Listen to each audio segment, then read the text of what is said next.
They look like almost any father and son. A child enjoying innocent, carefree play. A parent giving a tender kiss, a reassuring touch. These are precious moments, moments that David Goldman can hardly believe are real. I mean, there he is, there's my boy. 5+ years of fighting. And I can hold him now, and I can hug him, and I can tell him how much I love him. Tonight, Dateline takes you behind the headlines, behind the international media glare. Mr. Goldman, do you think this is the final trip? For an exclusive, intimate look inside a father's battle to reclaim his son. Yesterday morning, I was confident about the Supreme Court's decision, but I'm not anymore. In never-before-seen video, we'll take you behind closed doors. As the combative tug-of-war for a 9-year-old boy pitted a biological father against his deceased wife's Brazilian family. Withdraw this. I want to stay in Brazil forever. We'll show you private moments this father never shared publicly until now. I love you so much, Sean. Exclusive videos from when David first visited Sean at his Brazilian home. And he asked me how come I haven't been to see him in 4 years. The boy caught in the middle of chaos and despair. And as the wheels go up, a father and son's joyful high five. Dateline takes you along on their emotional journey back to the United States. It's a Christmas miracle. To their home in New Jersey. Good one? It's the fact that you get your son back on Christmas Eve. Just the symbolism. But can their bond, broken for so many years, be rekindled? Has he called you Dad yet? No. Bringing Sean home, the untold story. Good evening and welcome to Dateline. I'm Meredith Vieira. It shouldn't be such an extraordinary sight, just a boy spending the holidays home with his father. But it's not easy after all the years apart to be a normal family again. The journey is not over yet, but David Goldman knows how far he's come.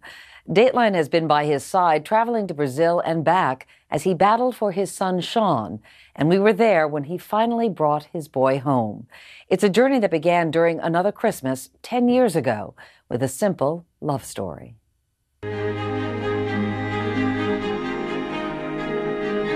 We were envious of them. The love that was just emanating from them was so obvious. It was 1997, and David Goldman was making a glamorous living as a handsome international model, working with big stars like Claudia Schiffer and Heidi Klum.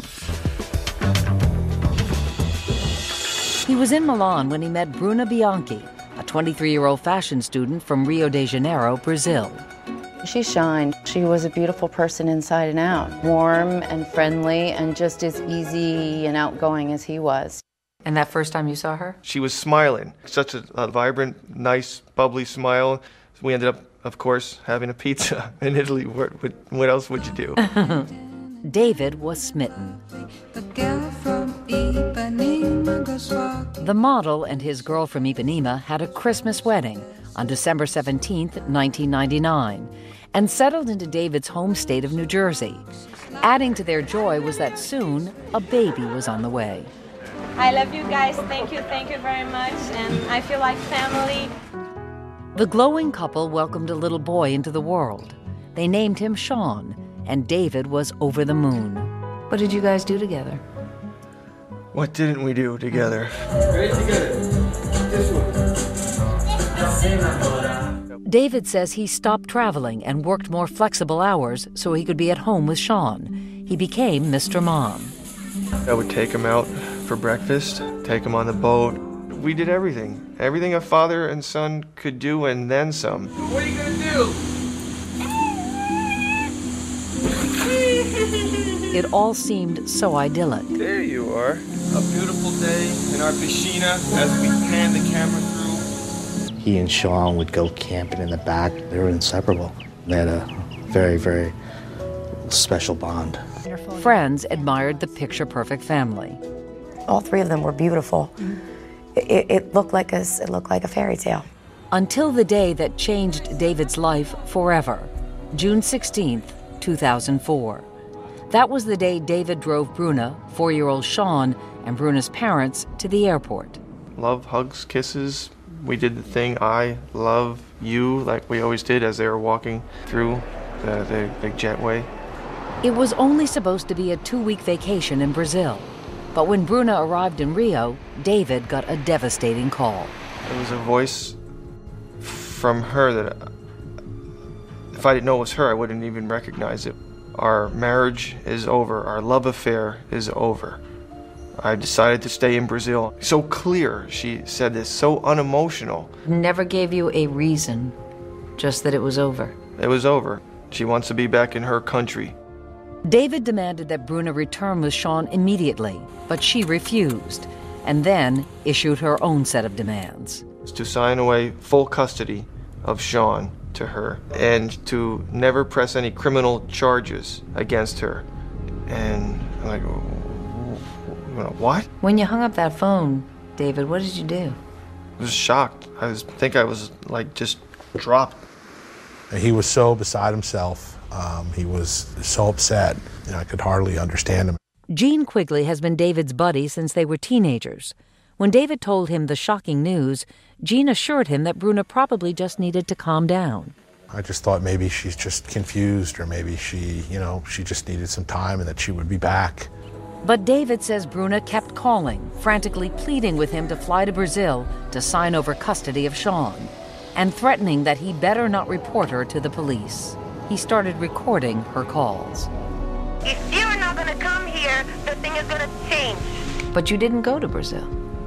No, I spoke to several attorneys, and each one of them said, do not step foot in that country. Patricia Appy, the attorney David hired, told him that by keeping Sean in Brazil against his wishes, Bruna was guilty of parental child abduction. A treaty called the Hague Convention on International Child Abduction requires countries who sign it, Brazil is one, to promptly return abducted children to their home country.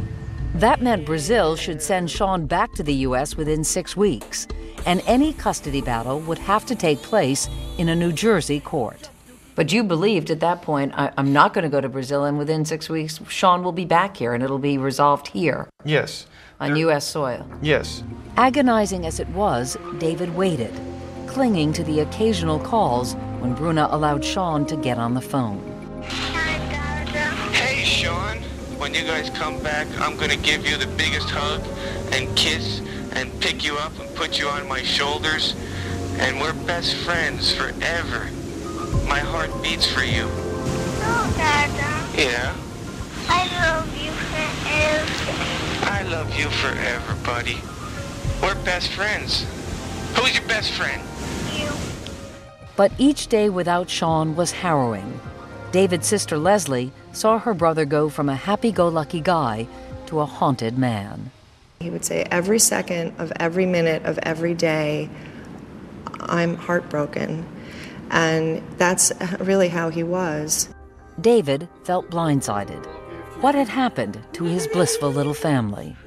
Do you think that maybe you missed something there? That there was some clue? That's where I feel like the biggest idiot. I wouldn't have driven them to the airport if I had any slight thought that that would be the last time I'd see them. Who was this woman screaming at him in her calls from Brazil? Why are you screaming at me, Bruna?